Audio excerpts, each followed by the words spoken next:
not take this marriage like any other relationship. You could have millions of relationships with anybody. After your relationship with your parents, marriage is right now. Marriage is a special union. Marriage is considered a sacred covenant between two persons. And it becomes worthy of emulation. It becomes a role model for us when it thrives on mutuality, when it thrives on equality, when it thrives on cordiality. Spouses are supposed to be more than just companions. You're not just there for each other, to cook for the other, to bring food on the table for the other, to get clothes and shelter, to make other comfortable. It is not only just being a companion. Married spouses are referred to as soulmates. Soulmates. Not because they are close, but also because they are a garment for the other. They are the clothing for the other.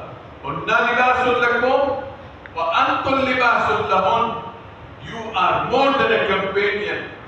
This closeness, this soulmate, this being together in that light of which we are discussing can only happen between these two spouses when they stand up to cover each other's faults from the public, when they protect each other from harm and deviation, when they help each other to remain on the path of Ahlul Bayt alayhi salam, when they save each other from the fire of hell, and as they say, when they have each other's back at all times of their lives. Then you should know, when we have such a marriage, it becomes a shining example. It becomes a lofty example that can be seen as a twinkling, shining star for the residents of the skies, despite the marriage taking place on the earth. An ideal marriage, my brothers and sisters, according to Islam, is interlaced with love, with trust, with kindness, with forgiveness, and with compassion. These things are not there. There's no marriage. It just becomes a talk. Money, not marriage. But to achieve this level takes time, takes effort. There are sacrifices, there are compromises to be made by both the parties. And it is not achieved in one day, 1 year, 2 years, 5 years. I know marriage counselors divide marriage time into 1 year, and then they go to 5 years, and then they go to 10 years, and then that is how they explain to you whether this marriage is going to succeed or not, and what additional counseling sessions this to need. Baba, marriage is not only 1, 5, 10 years. Marriage is a journey of your entire life. Till the day you reach the grave, marriage is marriage. Marriage guides you on the path of Ahlul Bayt al-Muslim. Marriage ensures that you are on that path. That is why in Karbala, when those other male companions who reached Karbala, was because of that successful marriage. Had those successful marriages not been there, they would not have been able to reach Karbala by the inspiration of their dear pious wives. Sallu ala Muhammad wa alihi.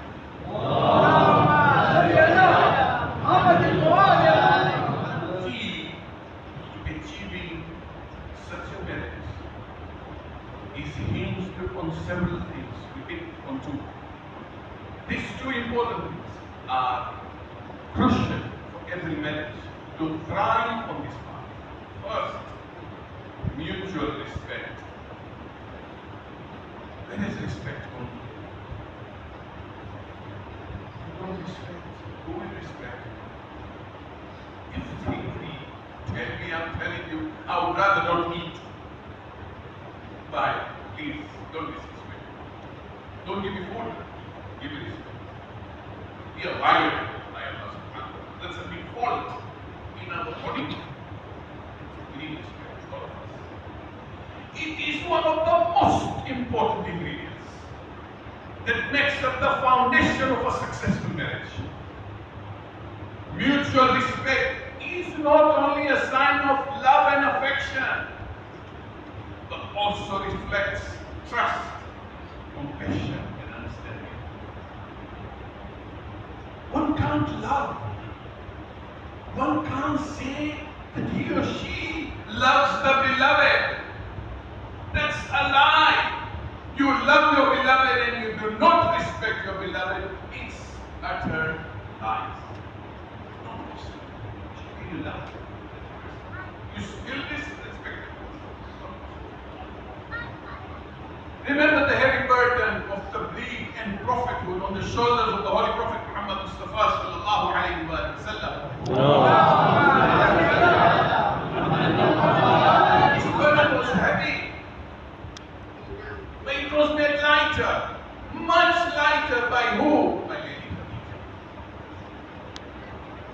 Lady Khadija stood up, put her trust in him, showed compassion to him. When the whole world, during that time, the whole world rejected the Prophet and his mission, rejected his message, because Lady Khadija stood up and said, I am. She put her total trust in him. She neither saw angels, nobody can say that. She never heard revelation with her own ears on the Prophet. She didn't hear all that. Despite she did not see this, despite she did not hear all this, she still put her entire trust, blind trust, on the Holy Prophet without a complaint on her lips. History tells us she was 15 years his senior. 15 years his senior, but she never showed her superiority of age on the Holy Prophet. Never. In fact, it was the opposite. She chose, she adopted, she accepted the humble role of being the most obedient wife ever in the history of mankind. Ever. That was Lady Khadija. Not only that, she even sacrificed her entire wealth and businesses for this mission. She never walked out. She never saw that. By doing this, she paid a huge price. By sacrificing everything, she paid a huge price. By bearing hardship, by bearing hunger, by being boycotted by the same society that used to call her Malikatul Arab. She said, Sajjad, imagine too, and everything shoulder to shoulder, in all his mission, in all his work, in all his tabligh. What about the Holy Prophet Muhammad Mustafa sallallahu alayhi wa sallam?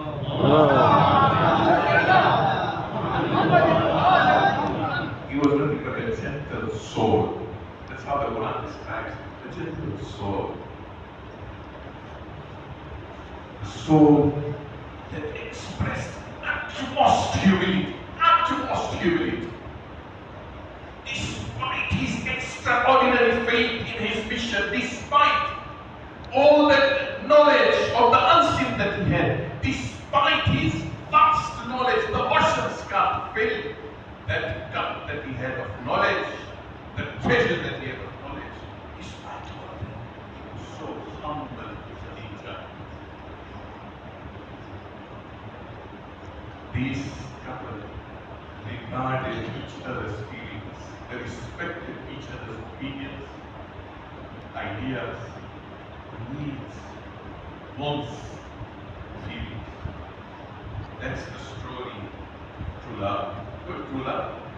Not love of the day. For 5 days, joke. True love is true love. She died in his support.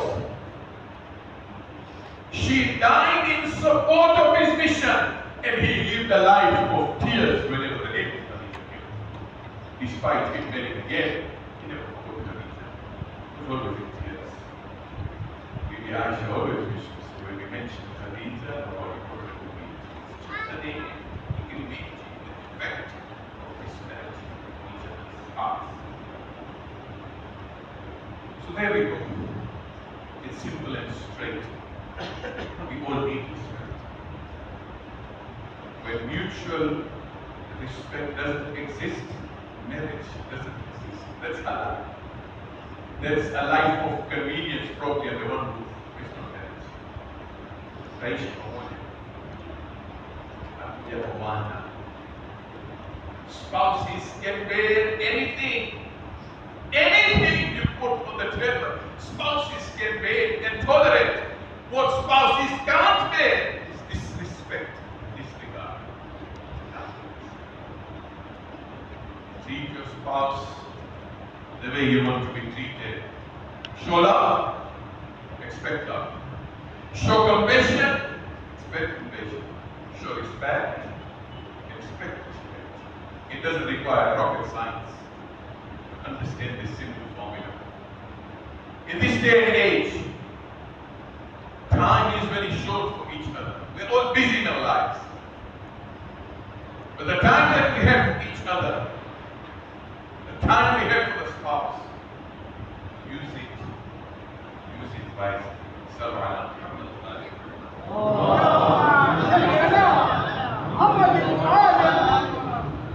The second thing, I know my time is up. The second thing, choose your words when you communicate. Communication is right there. Sometimes we don't communicate, we sulk. You have a right, sulk. But when you start to communicate, choose your words, weigh your words. Don't just argue, don't just blast. Choose your words.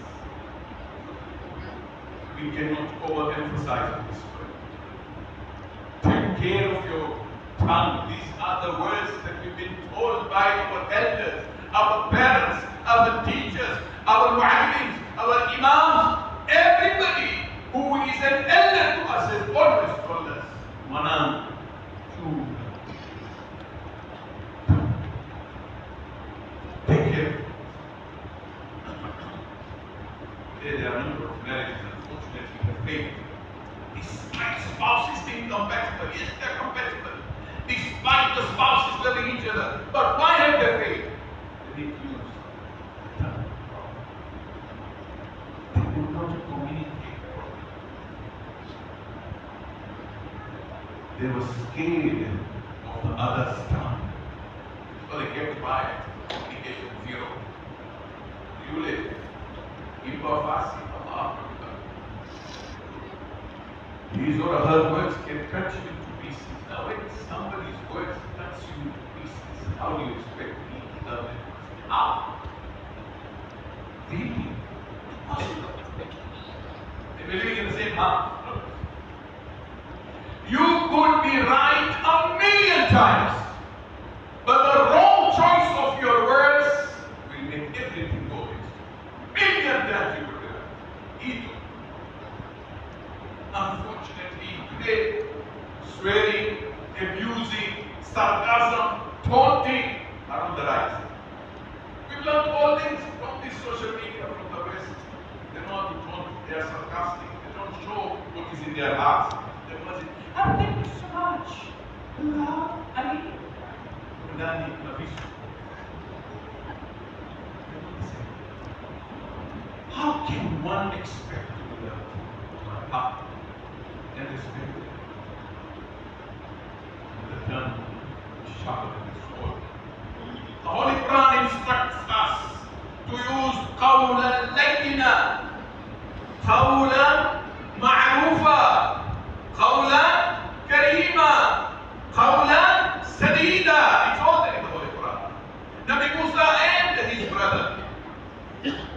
Hakun, when the village on. Use Kaulan, Lehina,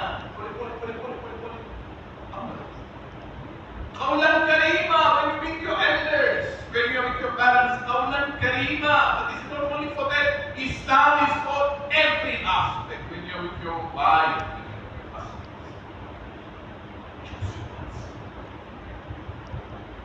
even if we are hurt, by lashing out at the other is our mode of defense. We'll achieve no good. Worse will come out. Good will not come out. I remember after Khomeini calling his daughter, may Allah grant him Jannah. Told the daughter, when your husband is angry, speaking those words, don't speak anything. Why? When he is calmed down, you still let those words and penetrate his heart. It will penetrate his heart and his mind. He will change. Take the daughter. The daughter went away. Was the son-in-law. My son and my daughter is angry.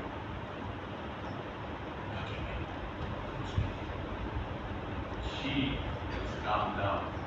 Go and tell her, use selective words. You will see, you will penetrate her hearts and change her. Words win hearts and minds. It's one of the examples of Ahlul He was surrounded by companions, by slaves, who were ready not to sacrifice their money, where they were ready to sacrifice their lives for Islam. Why? Because of akhlaq. His words, when a slave leaves Imam Zayd ibn Abdi sallallahu alayhi somebody else wants to buy him, the slave comes to Allah and says, take my life, because I give this house to take that. This is how Ahlul Bayt treated their people, their companions. Akhlaq, like sincere words, glued these people to Imams. This is what we need. Sallu ala Muhammad.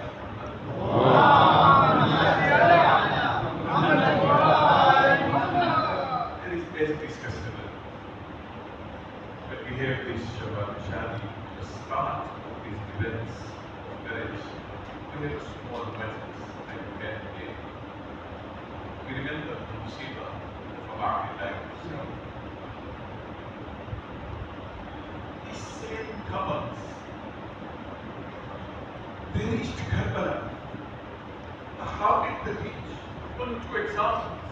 When Habib Allah received the letter of Imam Hussein alayhi salam, إلى رجل فقيه. When he received that letter, Habib ibn Madahi was sitting with his wife on the table having a meal. He was contemplating whether to go or not. The wife stood up and said, what is this? He said, this is a letter from Abdullah ibn Hussein. He's trapped in Karbala. He needs me. The wife said, what are you doing? Go now. Go now. When Zuhair ibn Qayn meets Imam Hussein on the way of Karbala, Zuhair ibn Qayn tried to avoid meeting Imam Hussein alayhi salam. When Imam Hussein stops his caravan, Zuhair goes and stops elsewhere until they reached a place where there was no choice. That was the only water available. Zuhair ibn Qayn had to camp there, had to camp there. Imam Hussein camps there. He sends his messenger and says, tell Zuhair to come. Zuhair goes to Imam. Imam says that Zuhair is not a follower of Imam. Few words of Imam, Zuhair changes. He comes back to Dilshad, the wife, and tells Imam Hussein tells me to go with him to Karbala. Dilshad, what are you waiting? He said, what will happen to you? He said, don't worry about me. Release me from this marriage. If you have to go, Zuhair, go to Karbala.